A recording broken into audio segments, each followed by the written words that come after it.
6 o'clock tonight, 3 years after Jessica Herringer's disappearance, the man who called 911 to report her missing that night still thinks, what if?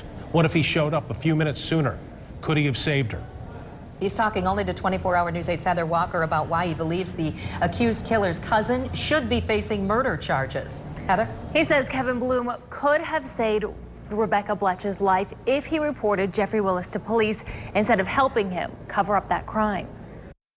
I feel for the families. Craig Harpster's a father of 4 daughters. Back on April 26th of 2013, he was minding his own business, trying to fill up his gas tank when he walked into the scene of the crime. Muskegon 911, where's your emergency? I don't know if it's emergency. I just got to work. I'm at the Exxon gas station on Sternberg Road. There's nobody here. He thought about leaving, but something told him to call police. Everything was a gut feeling, and my gut said something's wrong. But it is very suspicious why there's nobody here. Police now believe Jessica Herringer was kidnapped by Jeffrey Willis minutes before Harpster arrived. You still think about those what ifs? Every day. If it was 5 minutes sooner, you know, on that night. Would he have stalked her later? Probably. He's been following the case closely, along with the other cases connected to Willis, the Rebecca Bletsch murder and the abduction of a 16-year-old.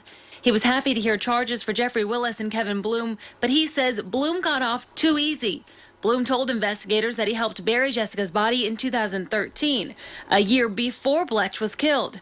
Harpster says both should be charged with her murder. Rebecca would be alive if he would have been man enough to say something. It's just a terrible, terrible thing to think that there's people in the world like that could witness it and not turn somebody in, too. That bothers me probably just as much as doing it. I don't know how somebody could live with herself. Harpster says he applauds the Norton Shores Police Department for all of their efforts in finally getting those charges in this case. Yeah. You can see how many people this case has affected. Absolutely. So many people. What he's living with, even walking into that. Thank you, Heather. Heather, thank you. We will continue to follow developments in the case as it moves forward. Jeffrey Willis's next court appearance is in 2 weeks, and you can follow along with updates at woodtv.com.